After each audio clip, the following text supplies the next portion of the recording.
Hey guys, so I just wanted to do a quick little comparison here between the Sony Xperia XZ3 and the XZ2, which is the flagship that the XZ3 did supplant recently. The XZ2 came out about 3 or 6 months ago, something like that, so still very potent in terms of the specification. I think it's actually got pretty much everything the same except for obviously the OLED display, as well as the slightly bigger display on the XZ3. So I just wanted to see, is it worth it here to still get the XZ2, or do you have to go, for the big boy here? And I gotta say, in terms of display, the XZ2 still has a fantastic display. It's not OLED, but you can see it's got some remarkably good viewing angles, considering the technology here, which I think was IPS LCD. And it's also got obviously quite nice bezel ratios as well. Not quite as good as the XZ3, but very close. It's not actually curved, so that could be something good as well for some people. And I've seen them for as low as about €400. So you can get some really good deals on it. Oh, and it's updated to Android 9. Sony's really killing it when it comes to the updates here. So we're just going to see here how they do compare, to see if there's any differences here. It would be funny if the XZ2 was actually faster than the latest phone. So you can see the boot up here, XZ2, which is pretty funny in itself.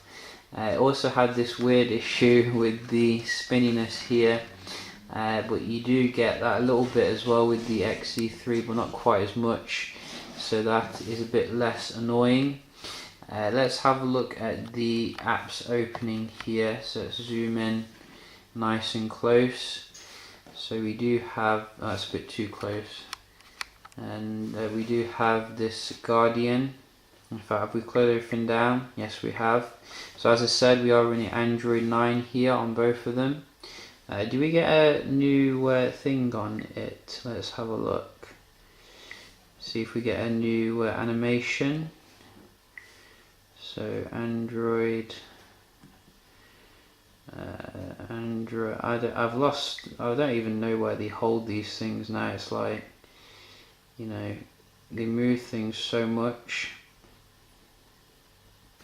So you don't actually get the, oh yeah, you do. That's good.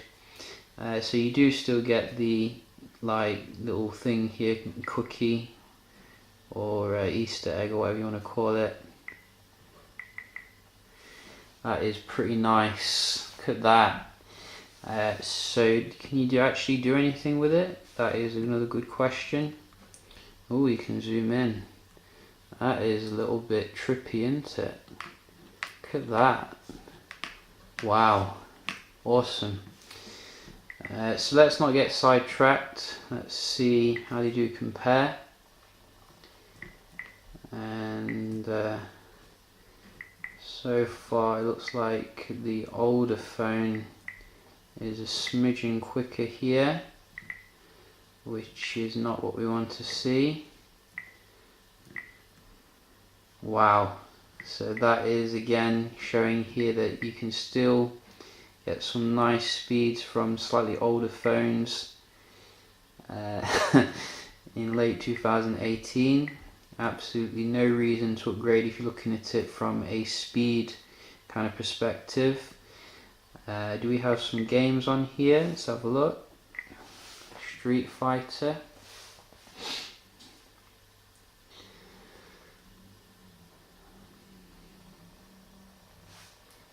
So you can see the screen is remarkably good here.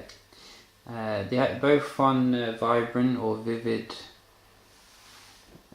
display, so you get some nice colours on both of them.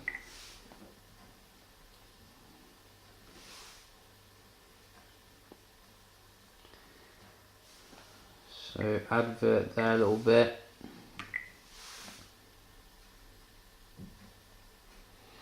But if you ask me, it's looking like the XZ2 is actually winning here. which is really weird. I saw this with another phone as well recently. What phone was it? It's another phone that we recently looked at. The older phone was faster. So maybe this like OLED technology takes some toll when it comes to the raw kind of speed. So I look at the multitasking here. Yes, I think I've left something on here. Let's just turn that annoying setting off that Sony loves to ruin my videos with. And here, this one, there we go. So just try some multitasking. It's also off on this one.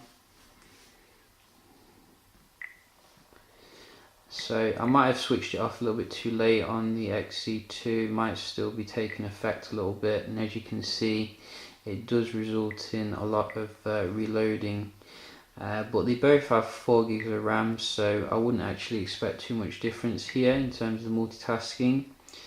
I think they're both going to be quite good, but you do need to get that smart cleaner off as soon as possible. Let's just round off with a quick speed test and see if there's any progression here.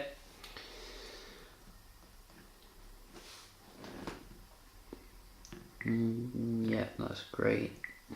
No one reads that. And let's go. They're both on the same one.